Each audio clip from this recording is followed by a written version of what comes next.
You were the chosen one! It was said that you would destroy the Sith, not join them!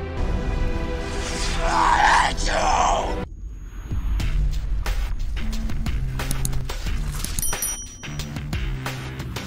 Hey everyone, Thordan Smash here, and today we're going to be talking about a secret that was revealed by a couple of pros that actually wasn't a secret because we knew about it back in February, but now the rules are going to be changing around it, and Respawn is going to be putting their foot down. But we're going to also talk about why it's really not that big of a deal and what you really need to know about it. We're also going to give out $45. All you got to do is like, comment, subscribe. You guys know the drill, but without further ado, let's talk about what the pros are debating. So just the other night, we had one of the biggest debates ever in Apex Legends pro scene history, where NRG Sweet during his stream had TSM Raven, the coach of TSM, come into the stream, and they started to break down the fact that Raven had in fact been using data mined information to figure out where the rings would not end. That needs to be very clear. It does not tell you where the ring is going to be, just where it possibly can't land. And this started quite the debate, as NRG Sweet and a couple other pros in the community felt that it was unfair that they had this information that they did not share with anyone else. However, there is one giant problem with that. Shrugtal shared this information back on February 10th of 2022, even giving instructions to everyone in the public on how to do this. There were a number of different pros that actually commented on this thread. I went through and saw all of them. Of course, you have TSM Raven and Imperial Hal both in there noticing it, but also important to note is that Respawn does follow Shrugtal along with all these other pros, so surely they would have seen it back in February when all this data and information became publicly available, yet decided at that time to do nothing in the rules to mitigate it or say that this was not allowed. However, this did not stop Sweet from contacting people at Respawn. I'm not sure if this was a joke post, but in the case that it was real, they did say they are taking it seriously and talking about it tomorrow, although I doubt anything will actually come from this, as data mining is legal within the United States, and while it is up to EA and Respawn to actually set their terms of service about what's allowed in the game, and they did actually have an interesting post there in the user agreement that does state that no robot, spider, or other automated device or process to access EA services for any purposes such as scraping data, as well as engaging in assisting or cheating or anti-competitive behavior. And that's kind of vague, so I don't actually know if it's officially against the rules, but still, Respawn has not spoken out about it once. However, this information is publicly and freely available. Kralrindo even threw up all 4 maps in their current state with rings that will not end there. And that's another important distinction to make. This does not tell you where the end zone is going to be, just where it can't be. And pros put thousands of hours in. Even I can predict rings on a couple of different occasions. I'm sure lots of other players are capable of doing this. Knowing where a ring isn't going to end isn't exactly going to help you get into the final spot. It just lets you know you probably shouldn't take that building. And data mining has been in the Apex Legends game forever. For instance, there's an entire weapon stats thrown out all over the internet. And while you can go into the firing range and get some of this information, it would be very, very painful to do the RPM, which is the rounds per minute, for instance. Or what most people do is they actually just go into the game files and see exactly what amount of damage is done with each weapon. In fact, data mining is in a ton of fighting video games, such as Street Fighter and others, so that players can figure out the hitboxes of other characters. Not to mention that there are a lot of accusations. Alliance Koljan, I hope I'm pronouncing that right, is actually an analyst who does this kind of data mining for teams to help find zones. And Sweet, Raven, and him all had a very in-depth discussion going back and forth on their personal opinions. But the important thing to know, and Imperial Hal kind of went here when brought up with the fact that they should be banned or have some of their points removed, that they would then have to ban Alliance, Furia, FaZe, and maybe even Liquid. So it does seem like a lot of teams are doing this. And personally, I don't think it's game breaking by any means. The pros still have to get to that zone and fight through different teams to make it. And there are a lot of other game breaking issues, such as Valk ults not working and then getting you stuck in the ground, that Respawn should focus on more rather than something they literally put in the game files that anyone within 20 minutes can access. I'm not kidding, it takes like 20 minutes to do this. And that they knew about since February. Something that they should fix, and actually we do have a good update on, is Sammy Duck did let us know that the matchmaking should be fixed in December. Originally he had said December, early January, but now with a recent reply just yesterday, it does appear that it is going to be next month, possibly even during the Winter Express event / Wintertide Collection event, which does launch next Tuesday. And one interesting thing is we did know that we are going back to World's Edge. We have the Winter Express train mode where you try to stay on one particular train and eliminate the other teams. But one new feature they added is that your shields will auto heal. You can actually see some early gameplay here that was leaked, and it seems like a good pickup and change in my opinion. It keeps it a lot more fast paced and I think will be a fun addition to the game. I still would like to see more overhauls, but that looks to be the only major thing they did. Let me know down below, what do you guys think about the debate with the end zones and data mining? And also, if you like the gameplay, big shout out to Psycho once again, an Apex professional coach who provided the gameplay while my computer is currently getting worked on. And until next time, Legends, keep slaying in the Outlands.